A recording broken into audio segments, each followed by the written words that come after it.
love is a strong feeling in relationships. People should not get into relationships thinking that they can change somebody else. Now, abuse isn't just about the physical. It's mental. The biggest minority of people who get abused are women. With that being said, though, we understand that, not all men are bad and all women are good. Usually people who are abusing are people who have been abused. About 1 in 4 relationships have a partner who is abusive.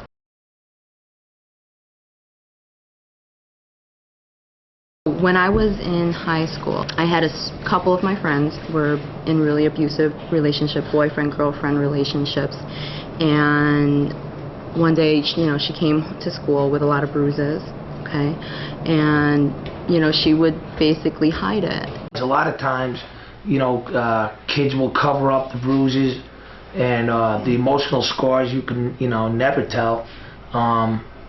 We will never find out. People think that it doesn't happen in their community, that it only happens to other people, like people over there.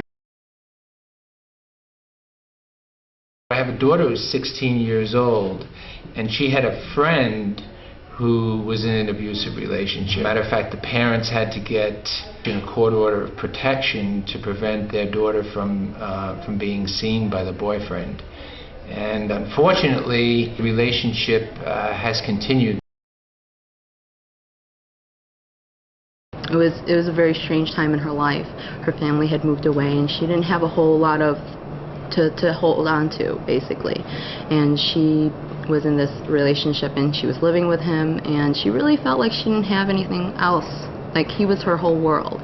So she just kind of put up with it. The main goal in dating violence and domestic violence is for one partner to gain all the power in the relationship to control their partner.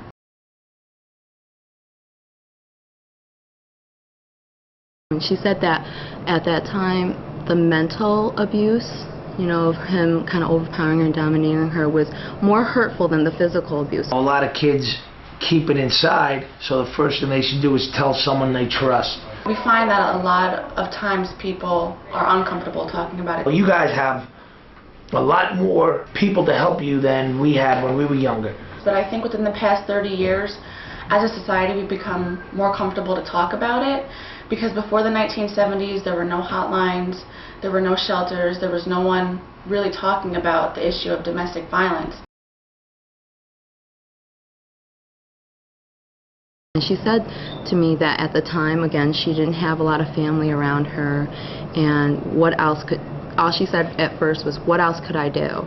Like, she felt completely powerless, and she just didn't have anywhere to go with it. And as a society, we've been socialized and taught to accept certain roles as men and as women, how we're supposed to act. Like, if you ever heard the phrase, act like a man. She'll still tell me, like she did the other day, she told me that she still accepts it. Physical abuse is just okay. And for women, we get messages like, act like a lady.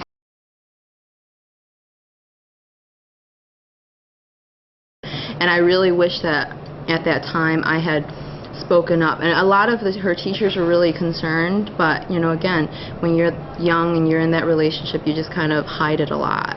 Since this violence is learned, it's learned behavior, we know that it can be unlearned. She seems to often, in her personality, she'll not want to be a problem or a hassle.